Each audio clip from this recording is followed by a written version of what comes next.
आद्य शक्ति माँ जगत जननी, मंचासीन हमारे गुरु भाई रामानंद जी महाराज, आरएसएस के वरिष्ठ प्रचारक और प्रचार प्रमुख के सदस्य हमारे विश्वजीत जी भाई साहब, सभी मेरे माता पिता बहन भाई, दूर दराज से लोग आए हैं, कथा सुनने के लिए आए हैं। पता नहीं कौन कहाँ से, हमारे गांव के भी बहुत सारे लोग आए हैं, कारंजा से आ रहे हैं, उम्बरडा, वाड़ोना, मच्चित्ता मदगत प्राणा बोधयंतम परस्परम। हरि कथा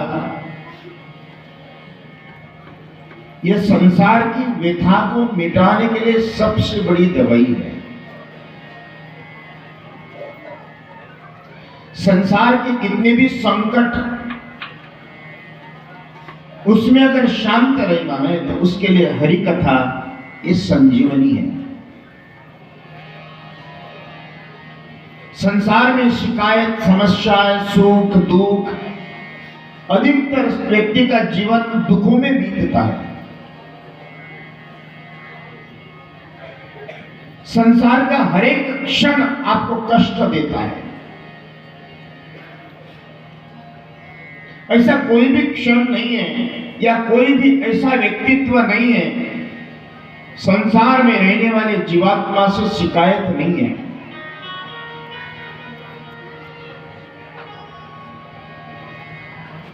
लेकिन उसमें सबसे श्रेष्ठ और शांत रखने का सहज साधन हरि नाम। कलो केशव कीर्तना, बाबा तुलसीदास भी कहते हैं, कलियुग केवल नाम आधार, सुमिर सुमिर भवन उतरहि पार। कलियुग केवल नाम आधार, सुमिर सुमिर भवन उतरहि पार। सुमिर सुमिर भवन उतरहि पार। कलियुग कलो केशव तत्सद्यो कलो केशव कीर्तन।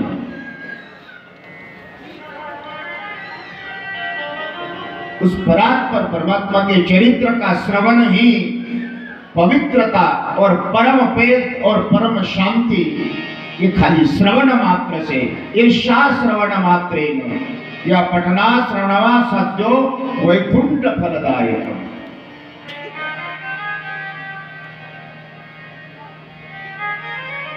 ये साधारण से साधारण वाकई ऊंच नीच वर्ण भेद, मैंने कल वर्ण भेद आपको बताया। लोग कहते हैं ब्राह्मण है, क्षत्रिय है, वैश्य है, शूद्र है, 4 वर्ण है खाली। अमेरिका जाओ, कच्ची रोटी सफेद, बिल्कुल सफेद। साउथ अफ्रीका जली हुई रोटी, काला रंग, सफेद रंग, काला रंग। चाइना पीला रंग। 4 वर्ण, वर्ण मतलब रंग। जाति वर्ण नहीं है। और भारतीय ना सफेद है, ना काला है, ना जला है, गेहुआ रंग, ये 4 वर्ण है।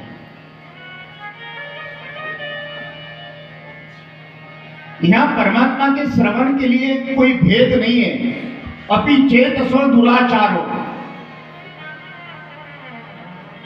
सन्मुख होई जीव जब मोई। जन्म कोटि अपराध नाना प्रकार के सर्वभ्य पापभ्य परमात्मा कहते हैं। कितना भी दुराचारी से दुराचारी, वाल्मीकि जैसा इतना पापी हम लोग नहीं थे, लेकिन नाम उल्टा नाम जपे जग जन वाल्मीकि भय ब्रह्म समान।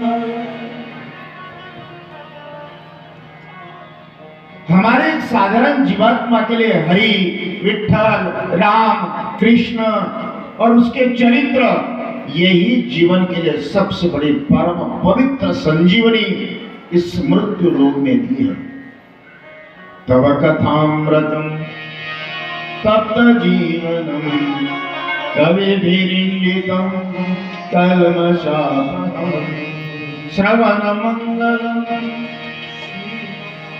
यही सबसे बड़ी बात, और इसीलिए हम लोग ईश्वर के चरित्र श्रवण, सेवन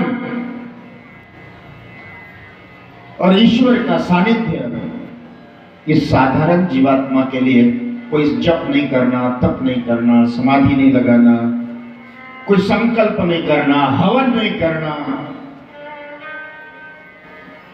तीर्थ यात्रा नहीं जाना, चारों धाम नहीं जाना। भगवान तो कहते मद भक्त यत्र गायन्ति तत्र तिष्ठमि नारद। कितना सहज साधारण जीवात्मा के लिए परमात्मा ने एक ऐसा पंचामृत रूपी प्रसाद बनाकर रखा है। चारों धाम, सप्तपुरिया, 12 ज्योतिर्लिंग, 52 शक्तिपीठ, कहीं जाने की जरूरत नहीं। वो सभी के दर्शन अगर कहीं करना है तो भगवान के चरित्र श्रवण करना है। सबका आधार स्तंभ अगर कहीं है, जितने भी 3.5 करोड़ तीर्थ ये पेड़ हो सकते हैं, लेकिन उस पेड़ और फल का बीज अगर कोई है, इससे हरि कथा। रघुनाथस्य चरित्रम रघुनाथस्य शतकोटि प्रविस्तरम् एक शरण पुंसा वह पाप विनाशन। एक चरित्रम पुंसा महापाप विनाशन। इसलिए भगवान का चरित्र हम लोग उस परात्पर परमात्मा का गुणगान श्रवण। फिर आपके लिए यहाँ कोई पद, जप तप साधन कछु नहीं लागत, नहीं लागत कवड़ी, भजोरे भैया राम गोविंद हरि। कोई राम राम राम राम है हजार ने तो जाकर कथा में जाकर बैठ जाओ। जैसे सागर को पार करना है तो नाव में जाकर बैठो, और वो केवट ये नहीं देखता है कौन ऊंच है कौन नीच है। जैसे उस नाव में बैठ गए कि इस पार से उस पार कर दिया, इसी तरह से इसी चरित्र रूपी अमृत नाव में अगर कोई आकर बैठ जाए तो इस संसार सागर से परम पद रूपी उस तट पर ले जाने का कार्य श्रीमद् भागवत करता है। राम कहने से तेरी जाएगा, तो राम कहने से तेरी जाएगा।